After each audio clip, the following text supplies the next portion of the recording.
एक मध्ययुगीन किंवदंती है कि जिसे हम आज ऑस्ट्रिया के नाम से जानते हैं, वहाँ एक परिवार रहा करता था। उस परिवार में वर्कहार्ड दंपति और उनका बेटा 3 ही लोग थे। क्रिसमस पार्टियों में वे तीनों कविताएं सुनाकर, पुराने गीत गाकर और करतब दिखाकर लोगों का मनोरंजन करते थे। उनके पास उपहार खरीदने के कभी पैसे नहीं बचते, लेकिन पिता हमेशा अपने बेटे से कहता, जानते हो, दुनिया में इतने सारे बच्चे होने के बावजूद सेंटा क्लॉज का थैला कभी खाली क्यों नहीं होता, क्योंकि इनमें खिलौनों के अलावा बांटने के लिए और भी बहुत सारी चीज़ें होती हैं, जिनको हम अदृश्य उपहार कहते हैं। ईसाई धर्म की सबसे पवित्र रात सांता किसी टूटे घर में सद्भाव व शांति लाने की कोशिश करता है।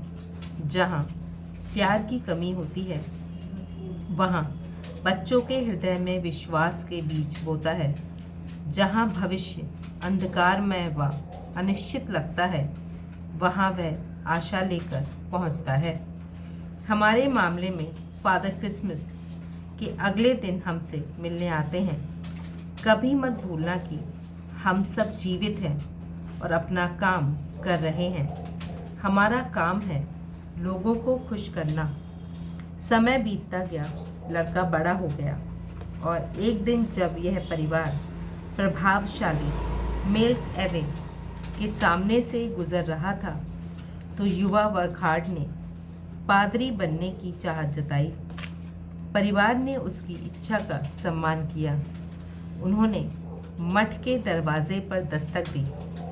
पादरियों ने उनका उदारतापूर्वक स्वागत किया और युवा वर्कहार्ड को एक नौसिखिए के रूप में स्वीकार कर लिया। क्रिसमस की पूर्व संध्या पर मेल्क में एक चमत्कार हुआ। यीशु को अपनी गोद में लिए वर्जिन मैरी ने मेल्क का दौरा करने के लिए धरती पर उतरने का फैसला किया। वर्जिन के अभिवादन के लिए सभी पादरी कतारबद्ध हो गए। उनमें से प्रत्येक गर्व के साथ उनकी स्तुति करता रहा। कतार के अंत में खड़े युवा वर्कहार्ड को अपनी बारी का इंतज़ार था, मगर उसे तो प्रार्थना आती ही नहीं थी। उसके माता पिता ने उसे सिर्फ करतब दिखाना सिखाया था।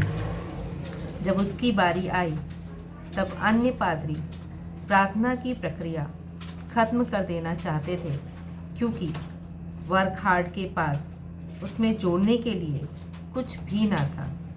फिर भी वर्कहार्ड के हृदय में शिशु व वर्जिन मैरी को कुछ न कुछ अर्पित करने की उत्कंठा जगी।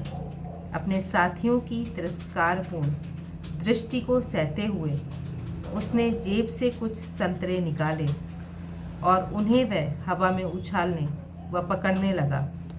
इससे हवा में एक सुंदर घेरा बन गया। मैरी की गोद में लेटे यीशु खुशी से ताली बजाने लगे। युवा वर्कहार्ड के लिए यही वे अनुपम क्षण थे जब वर्जिन मैरी ने मुस्कुराते हुए यीशु को कुछ पलों के लिए अपनी गोद में लेने की अनुमति दी और उनकी अपनी बाहें वर्कहार्ड की ओर बढ़ा दी।